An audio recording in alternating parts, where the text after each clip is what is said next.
Brooke, 15 years, take us back to the very beginning. Wow, 15 years ago. I was super young, lots and lots of energy. I had an old Corolla, some basic sign writing on the back with my wheelbarrow hanging out the back. I was a passionate horticulturalist, loved landscaping. Thinking back to all that time ago, if only I knew where I'd end up. I think I just left my nursery job where I was selling plants to people, and I got myself a wheelbarrow and wrote out some pamphlets and started doing letterbox drops, and yeah, got a few clients, and now here we are today. And what was it that had you leave the job and go and start a business? We had just had the floods come through Brisbane, and I don't know, something in me, I just love working with people, and I love creating, and I love actually building stuff. So physically going in and doing people's gardens, I really enjoyed, and it was just time for a change, I think. And that period of time with the wheelbarrow and yourself, like was it just yourself to begin with? Yeah, it was just me. I had a sedan, a Corolla, and I had some sign writing stickers done up, and I put it on the back window with my mobile number, and it said garden design. And I just used to put the wheelbarrow in the back of the sedan with a shovel and drive around, and I probably had 2 or 3 clients at that point. And I would just maintain their gardens and do small little renovations for them, plant outs and so forth, and yeah. That's awesome. How long was that period for? Probably about 1 to 2 years, I think, and then slowly would get a lot of my initial clients came from like a referral base. So some of my biggest clients who are still with us today come from a letterbox drop, and then I've done their daughters or their mother's property. And so that probably lasted for about 2 years of just me. And then I would get Troy on the weekends to come and help me, and my sister's friends. Yeah, just the odd day here and there to sort of help me push wheelbarrows. Yeah. Yeah. Yeah. And did you ever have any idea that it would become the business that it is today? Like, did you set out with your wheelbarrow and your Corolla thinking that you're going to have the brand and the business that you've got now? No, absolutely not. I think I still don't look at it and see it for what it is today, but I definitely did not think we would be where we are right now. Yeah, because it is remarkable. Yeah, thank you. And as someone that's worked with you for quite a while, having seen the journey, can you share some of the highlights of that journey? I think some of the real highlights for me would be, if I look back, when Troy joined the team full time. Troy has worked in many trades around Australia. He did a lot of fly-in, fly-out work. He can't read or write, but he can do anything with his hands. He's just very skillful. So when he quit what he was doing, he was plastering at the time and joined us full time. That was a huge milestone for me to know, wow, the two of us can go it alone together. So that was probably at year 5. And then another huge milestone would have been when we sort of got our first van and put the branding on it. Branding's a little bit different these days than what it was when we originally started, but I just got my favourite flower and put it on the side of a van, BLOOMS, and put my mobile number on there. And then when we moved to our location that we're at today at Richlands, building that, finding a piece of land and building that amazing building and putting the mural on the side of it. I remember when the mural was finished, coming around the corner and seeing it and just stopping and, seeing some of the memories in that mural. I was like, wow, look what we've done, look what we've created. And then just over the years, the awards that we've won, some of the awards that I cherish the most are Apprentice of the Years. I think we're about 4 years in a row that we've won that. And I just love our people. That's been a huge part of the growth of Brooke's Blooms, is finding passionate people who love gardening, love plants and landscaping, and to see people shine in our workforce under all of our leaders. That is very special to me. You've got an amazing culture. Yeah. Amazing culture. What do you attribute that to? A lot of our leaders have been with us for a long time, some 8-10 years, and they've started alongside me. Like, they were on the tools with me doing gardens. So we've built a very strong friendship. A lot of them were quite young when they started too. So I think I've had a bit of a journey across my lifetime. I know I'm still young, but I've been through quite a lot. So being able to support them through life as well as push them to be really strong leaders at work, they've jumped on board. And as that we've grown, they live and breathe my values. They respect the way, I want people to be treated, person first, worker second. And it's just spread through the group, and they're all just amazing people. One of the things that you taught me too was to find people that really aligned with, our values and were passionate about gardening. And I think we've done that really well. Yeah. It's a family, it has a family touch, or at least started with a family touch, Yep. and it still does, has a strong family DNA. Yep. Tell me about what it's like to work with family. Oh, that it tests you, but it's also a beautiful thing. All employees have their ups and downs in life, but you're probably referring to Troy, husband, sister Carly, and Carly's best friend Christian as well. I would consider family, and many of the other people at work have become my family as well. Troy and I rarely go near each other at work these days. We're very separated in our roles, so that's a good thing, because back in the day there was a lot of little wife and husband fights, arguments. So yeah, that had its challenges, but we sort of worked out a balance now. Carly looks after him and I just stay away from him. And Carl's, like, working with sister is amazing.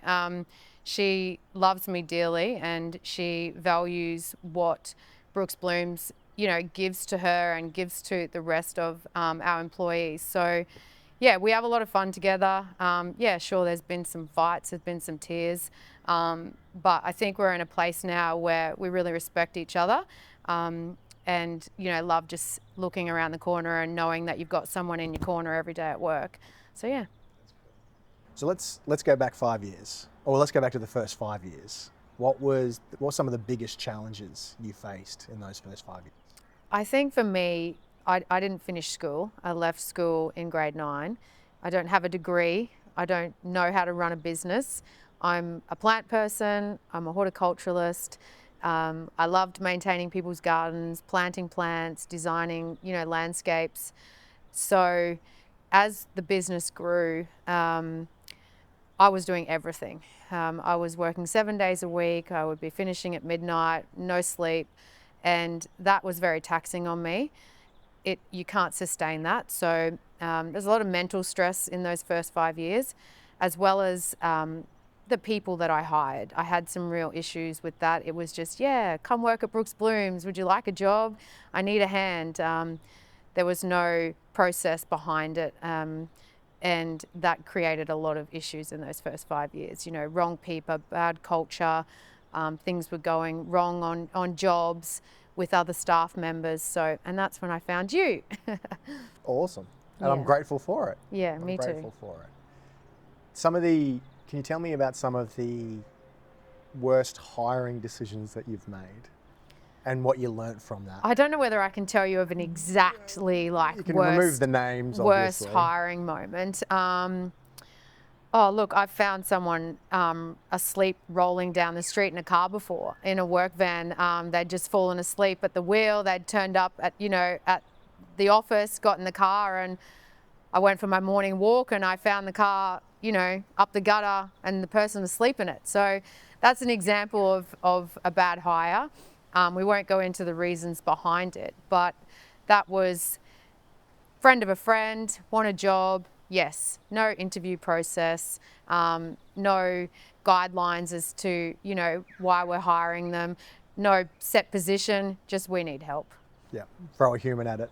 Throw a human at it and it will work. So, and there's been, many decisions like that over the years, but you do learn from them. And I'm good at writing notes and taking, writing down things that, mistakes that I've made so that I can analyze it and work out, what I actually did wrong and what was missing in the piece. And I think from the hiring perspective, and you helped me a lot with this, was just sort of some HR processes right from the word go, from when you're actually advertising for a role, creating a position, creating a job description and their roles and their responsibilities, and making sure that that person actually suits that role and that they have the same values as you. So I think I've got that right now, but it was challenging at the start.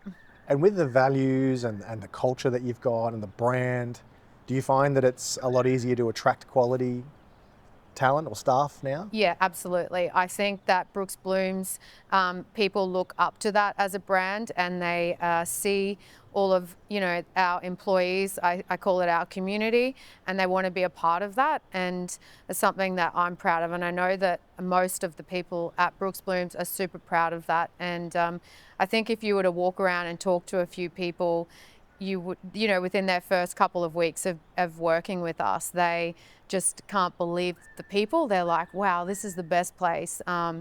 So yeah, definitely people come knocking on the door now to us. So it is a little bit easier to find people. I know through, COVID, those years, there was a lot of companies, they were having a lot of issues with finding staff, and, a lot of people were outsourcing, everywhere. I didn't have any issues. I think we doubled as a company during that period. So yeah, it speaks volumes for our people, I think.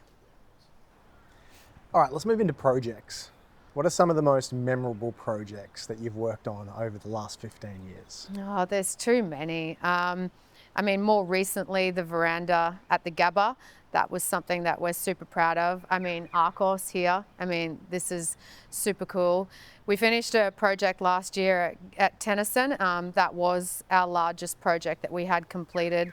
And I remember going there at the end to do some filming, and I was walking around looking at all of the finishes, and I just was so proud of everyone. I know that Troy and Beck had worked on that project for over 6 months, and they'd hand laid every individual cobblestone on the driveway, and it was impeccable, the finishes, the way that they had lined things up. And it's those moments when I walk onto a job and I think, just like, look what they've done. Like, this is just amazing. And there's a property in Paddington that was one of my first ever projects. It's a very small cottage home in Charlotte Street. There's a tree there that I planted. I planted it with my auntie. She's no longer with us, but I can drive past it, and I planted that. And there's a couple of other properties over at Hendra as well, where I planted the trees in the front yard. So, they might not be the spectacular, $1 million project, but they just have a meaning to them for me. Given the quality of the work that you're doing now, this beautiful property that we're filming in today, what do you attribute to that quality, to being able to consistently produce that high-end level? How do you do that? Good question. Hire the right people. So skill set. I think from a landscape company, we are a little bit different to the way most companies operate. So all of our staff are full-time employees. I value them immensely. All of our senior staff members, so our construction leaders, our maintenance leaders, they're fully qualified. They're super experienced, and they love this. This is their passion. They don't want to do, something that's a half job. They want it to be wow. So, we price our jobs properly as well. It costs a lot to do a high-end project and to finish it, to a high-end finish. So, there's lots of cheap ways to do landscaping. So if you are quoting on a budget, you'll get a budget job. So we need to make sure that we get that right so that we can use the best products. And that starts from the soil all the way up to, the mulch that we use. It makes a huge difference on the overall finish, so there's lots of different answers to that, but I think our people and the quality of products that we pride ourselves on using is two of the main things. And what about training with the team, both from a technical perspective as well as, say, a leadership and management point of view? Yeah, so from a technical aspect on our maintenance side of the business, everyone needs to have completed their Cert 3 in horticulture, or they'll be completing it, or they could just be an old school gardener that has been around for a long time. I think it's super important to always be building your skill set, and their managers come with a lot of experience as well. So constantly meeting up, talking about new ways of doing things and training them on better results. So we often come on site, our managers go on site and talk them through projects, and they're always learning new things every day from our managers. And from a leadership perspective, we have a lot of programs in place where we meet as a team. You've come in and spoken with our leaders on many occasions where we just like to look internally at what's going on and how we can grow and always be better as leaders. Yeah, beautiful, beautiful. Let's talk about Brooke, the business leader. People see this amazing business. I've known you now for 7, 8 years. You've grown and transformed remarkably in that time. Can you tell me some of the biggest lessons that you've learned over the last 15 years that have really put you in good stead? I have learnt so many different things. I think one crucial thing is you can't do it all. Trust your people. Mistakes will happen, and they will learn from their mistakes, and you'll be there to support them through that process. So once you can kind of get your head around, I can't do it all, and you have good people in your corner and they're set up with the right tools to be able to carry out their roles, you need to trust them and let them do their thing. Let them make mistakes and then guide them through repairing the mistakes and making sure that it doesn't happen again. So that would definitely be something that I have learnt. Ask for help. That would be number 2. You can seek support from external places. You being a massive support of mine, going to college, business school, and learning some tools to help me navigate being a businesswoman was super important. Mental health, having people in your corner just to be able to talk through the good things in life, the hard things in life, so that I can continue to grow as a person. It's super important to not, suffer in silence. So, whether I'm feeling good, whether I've got, stressful things going on, I think it's really important to be always, speaking with, your support crew and making sure you're staying really healthy. Yeah. Yeah, physically, mentally, spiritually, emotionally. Yeah, I've always meditated in the morning, and that's been a super important part for me. And I know that when I am not doing it, I'm generally, running around like a bit of a mad chook, if you want to call it. So that keeps me very grounded and centered. Have to make a lot of decisions on a daily basis quite quickly. So meditating and looking after my mental health and exercising just helps me stay calm in those moments and, not sort of overreact, I guess. Yeah. And that flows on to your leadership team. You do invest a lot of time, energy and money to make sure that your leadership team is as healthy, again, spiritually, mentally, physically as they can be. Yeah, I think that we've done lots of different things with the group. We used to have meditation on Mondays, and this was our administration team, and we would meditate and do breath work on Mondays. And just recently we had a strategy day where we did some yoga, some breath work, and some ice baths.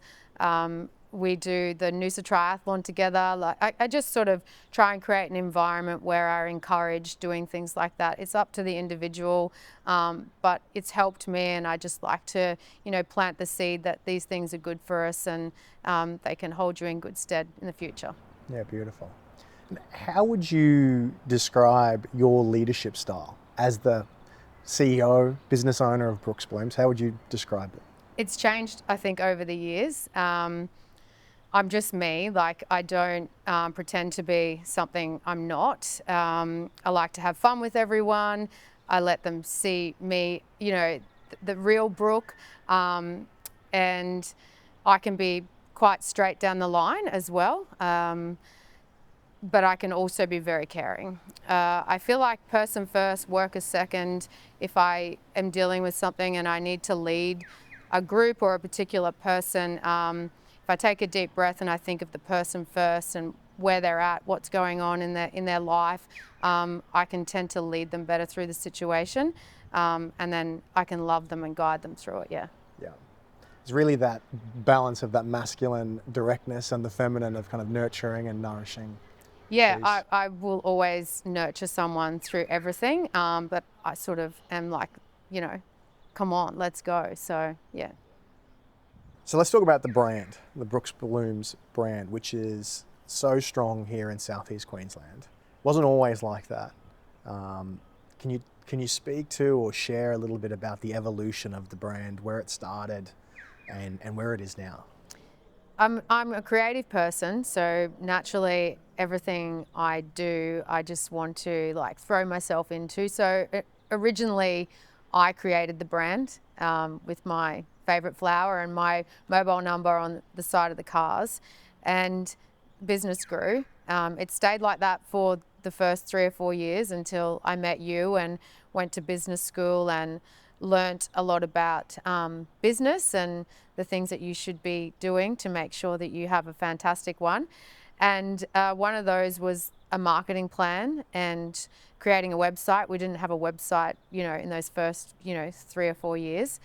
And along came with that was creating a new logo for Brooke's Blooms, which I was heavily involved in, and it's sort of been taken from my original logo, and we still have it today. It's never changed, so it's 10 years strong.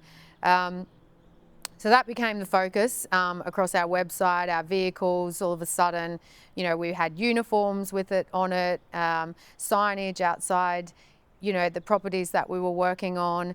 And, we created an Instagram page and a Facebook page. And it's actually so funny to go back onto our Facebook page from when we first started. I mean, I'm getting around in pink shorts, mowing lawns, and it's actually hilarious, some of the stuff that is on there. And you will notice a huge change from what I posted then to what we post now. So I had some help with all of that. We have a creative director that I work with, Amanda. She's been with me for the last 10 years. So she helps me with all of our branding, and I'm the strategic person. Where's it going? What are we doing with it? How are we going to implement it? So yeah, I think over the last 10 years, Facebook and our Instagram page, if you want to talk about social media from a brand perspective, has changed and grown so much. And we've put a lot of time into it, had a lot of support from, people outside of Brooke's Blooms on, how to post, what to post, the advertising part of it. It's a massive part of us, and you sort of can drive down the highway now and you will pretty much see a Brooke's Blooms van or a Brooke's Blooms car. Yeah, so it's just kind of everywhere, I guess. You see it at the Gabba now. You see it, popping up all over your socials. So it's a lot of fun. Yeah. Awesome. And the brand is so much more than just the logo and the the signage. It's also ties in with the culture as well. Would you agree with that? Yeah, I do. The people, their smiles, the way they interact with each other, the way they treat our clients. That's a big part of our brand. We talk about it all the time, that our values, when we're speaking to each other, when we're speaking with clients, supports the brand. Yeah. To the point that the team are called Bloomies? Yeah, they're Bloomies, yeah. Yeah, so it's consistent all the way through. Yep, if you want to be a Bloomie, that's the going saying. So. And sponsoring the Lions now. Yeah, so sponsoring the Brisbane Lions, fresh off a win in the grand final, which was, yeah, amazing. It was so exciting to see. I have so much respect for them as a group, I guess as a company, if you want to like look at it like that. The way that they have carried themselves through the year, it's quite inspirational to see them end up winning the grand final. There must be a lot of, you know, good people, good leaders to be able to you know, get to that point, let alone win it. So I'm super happy for them, and yeah, super grateful to be a part of that. Yeah, good. And the relationship with the team and some of the players to be able to come in and support your team as well from a mindset and culture. And Yeah, like you were there when Link McCarthy came in. Like, what a guy. He just so gentle, and you can see why they're such a good club, having, you know, people like that in their organisation. And Josh Dunkley, just an inspirational leader. Yeah, just it's so great for the team to be able to just be around people like that. We have great leaders at Brooks Blooms, but to be able to connect, you know, with other people from different organisations and learn different tools from them, it's an incredible experience. and just going back to branding for a second, how much energy and effort does it take to build a brand from your experience, build and maintain a brand like Brooks Blooms? It's hard work. It's a lot of time. You just can't create a logo, throw it on a website, and think it's going to become a brand. It starts across everything, and it's not just uniforms, like you say. It's a cultural thing as well. People want to come to Brooks Blooms and know that they're going to have a lovely person at their property maintaining their garden that is skilled and qualified, and will do the right thing. So. Yeah, you know, we have 140 staff now, and that in itself is a lot of time just being there and showing up for that many people. Yeah, it takes a lot of energy. So from a Corolla with Troy and a wheelbarrow to all of the different services and divisions or departments within the business, can you tell me a little bit about what Brooks Blooms looks like now? Well, I think we've always, like, I was a garden designer. I did landscape projects and I did maintenance. I am not a construction expert, but when you think of landscaping as a whole, construction forms part of that. There's a clear line between softscape and hardscape, but most projects combine the two. So originally we were just garden maintenance and softscape with a very small amount of hardscape when Troy would, you know, come in on the weekend and do some paving and some garden edging and maybe some, you know, fence work. But as we grew, we were not touching a large market, and I felt like we needed to. And some of the people that we were meeting with that, you know, were going to be employees at Brooks Blooms carried the skill set of landscape construction, and Troy being a very good, you know, tradesperson, we needed to sort of market that as a separate department at Brooks Blooms. So now we focus on garden design. We have 8 garden designers in-house full-time. And we have a landscape construction side. So we have our, you know, project sales team, and we have our project management team, and then we've got our landscape construction supervisors, carpenters, tilers. Yeah, so that's a whole department in itself. And then we have our maintenance side, which is made up of our supervisors, our apprentices, gardeners, I call us. I'm a gardener. And yeah, that makes us today, and they all complement each other, and we sort of, yeah, we don't miss anything. We've got it covered, and yeah, from a marketing perspective, it works really well. And so what I'm hearing in that, correct me if I'm wrong, but there's a lot of other companies would say subcontract certain parts of a design or a hardscape. You're going to bring it in house. Is that right? Everything's in house. Yeah, the only thing that we would subcontract out would be electrical work and plumbing. Everything is in house. Yeah. Yeah. And what's the benefits of that? Oh, culture, quality. We know what we're getting every time we turn up at a job. Our team can be super passionate about the project and see it from start to finish. And I guess the big thing is just the quality of the finishes. complete control over it, and that's really important to me. And they're Bloomies too? Yeah, they're BLOOMS, yeah. I love that.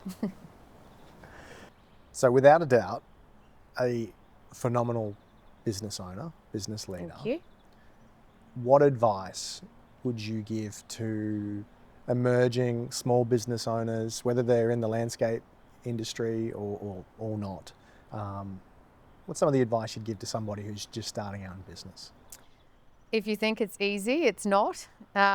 If you think that it's fancy and glitz and glamour, it certainly is not. It is hard work. I've worked with you for many years trying to find balance, but it is a lot of work, and you need to put your energy into it and be passionate about it. I think for me, being a passionate horticulturalist, like I love plants, I love architecture, being able to put that passion into the long days, long years, it's allowed me to shine in it because I am passionate about it. So if you're just going to start a business because you think that you're going to make lots of money and it's going to be amazing, it's just not the case. Find what you're passionate about and work hard and see what happens, at the end would be, my advice. The other thing that I would probably say is learn a little bit about business before you do get yourself into it.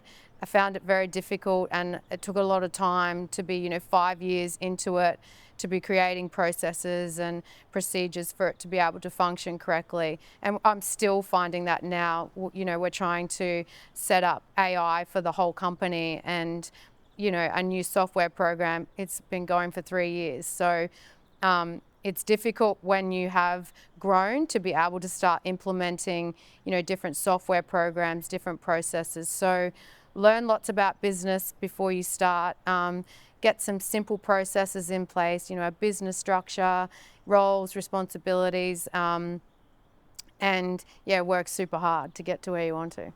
And just on that hard work front, what does an average day look like for Brooke? Average day. So I'm up at 5 in the morning. Takes me about an hour to get myself going these days, and I do some exercise.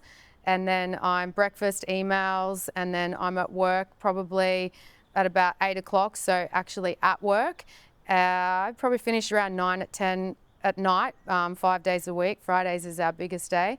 And then Saturday I'll spend a few hours organising myself, planning for the following week. So it's go, go, go. Awesome. And being a woman in a traditionally male-dominated industry, how have you found that as an experience, and what advice could you give to women who want to explore business, entrepreneurship in the landscape and construction space? I've never really thought about it like that. I'm a bit of a tomboy myself, but I've never ever thought to myself, wow, like I'm a woman in a, male industry. We have a lot of women at work in, construction supervisor roles, maintenance supervisor roles that are just brilliant, tradespeople. I don't know. I've just never thought about it. Just it makes no difference, woman, male. If you're passionate about something, just go out and do it. So 15 years strong, what does the next 5-10 years look like for Brooke and Brooke's Blooms? Just no growth. We're really comfortable at the size we are. I think it's just about maintaining the brand, maintaining the quality of the work that we do, growing as a team, just becoming better people, constantly looking for ways to, support each other and just be at the top of the landscaping industry in Queensland. I'm really passionate about, ensuring that we are the best. I want everyone to be the best we can possibly be. So just finding ways to continually push ourselves to be that is going to be, sort of a goal. Obviously working with, new software programs and developing that side of the company. Have some fun. That's sort of the main goal. Perfect. All right, let's talk about Brooke on a personal level. What what lights you up? What are your passions in life? Just tell us a little bit about you as an individual. This might surprise a few people, but I'm a bit of an introvert. I love to be by myself. I just love being at home, watching the footy, you know, with my puppies. Obviously, open up to people I get close to and, you know, build trust with. But for the most time, I prefer to be, you know, by myself. I love plants. I love nature.